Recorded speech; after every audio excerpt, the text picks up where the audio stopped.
warahmatullahi wabarakatuh. Perkenalkan, nama saya Sulastri. Saya adalah seorang mahasiswi dari Universitas Terbuka dengan NIM 856229133 dengan prodi Pendidikan Guru Sekolah Dasar. Baiklah, pada kesempatan kali ini saya akan melakukan sebuah praktikum dengan judul simbiosis. Praktikum simbiosis yang saya praktikkan yaitu simbiosis parasitisme yang bertujuan untuk mengidentifikasi simbiosis parasitisme yang terdapat pada lingkungan tempat tinggal saya. Simbiosis mengacu pada hubungan antara dua organisme yang berbeda yang hidup bersama di lingkungan yang sama. Hubungan ini dapat bermanfaat bagi kedua belah pihak, tapi juga bisa merugikan salah satunya atau yang disebut juga dengan simbiosis parasitisme. Simbiosis parasitisme adalah suatu hubungan di antara dua spesies, di mana spesies satu mendapat keuntungan sedangkan yang lainnya dirugikan.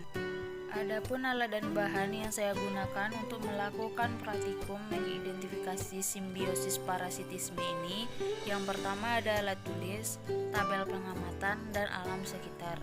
Yang pertama adalah hubungan antara benalu dengan pohon alpukat. Benalu adalah parasit yang diuntungkan, di mana dia menghisap air dan zat hara yang terdapat dalam pohon alpukat. Sedangkan pohon alpukat sebagai inang yang ditumpanginya mendapatkan kerugian karena air dan zat hara diambil oleh benalu. Jika terus dibiarkan, pohon alpukat akan terhambat pertumbuhan dan perkembangannya. Yang kedua adalah hubungan antara manusia dengan nyamuk. Nyamuk memperoleh keuntungan berupa makanan dengan cara menghisap darah manusia. Sedangkan manusia dirugikan karena bagian tubuh yang dihisap oleh nyamuk menjadi gatal, bentol-bentol kemerahan, dan berpotensi terjangkit suatu penyakit yang ditularkan oleh nyamuk. Yang ketiga adalah kutu putih dengan tanaman Anthurium hookeri. Kutu putih merupakan pihak yang mendapatkan keuntungan karena memperoleh zat-zat makanan dari tanaman Anthurium hookeri. Sedangkan tanaman Anthurium hookeri mendapatkan kerugian karena daun-daunnya menjadi rusak, menguning, busuk, dan layu. Semakin kutu putih berkembang biak dan jumlahnya semakin banyak, tanaman Anthurium hookeri berpotensi akan mengalami kematian karena zat sari-sari makanannya semakin banyak diambil oleh kutu putih. Selanjutnya adalah hubungan kucing dengan kutu. Kutu adalah parasit yang diuntungkan karena kutu menghisap darah kucing sebagai makanannya. Sedangkan kucing dirugikan karena akan kehilangan nutrisi dari darah yang dihisap oleh kutu dan badan kucing pun akan menjadi gatal. Contoh simbiosis parasitisme yang terakhir adalah ulat daun dengan tanaman hias bunga kupu-kupu.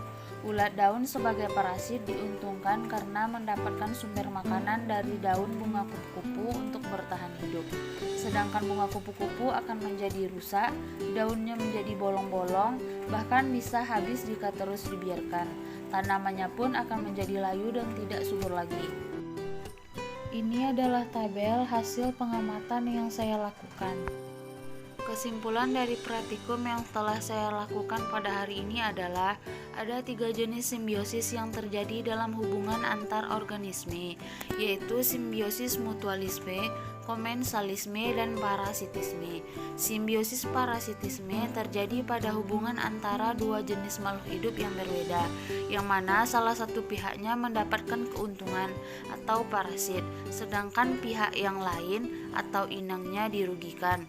Hubungan tersebut membawa keuntungan bagi kelangsungan hidup parasit dengan memperoleh sari makanan dalam jumlah yang banyak, serta dalam kurun waktu tertentu.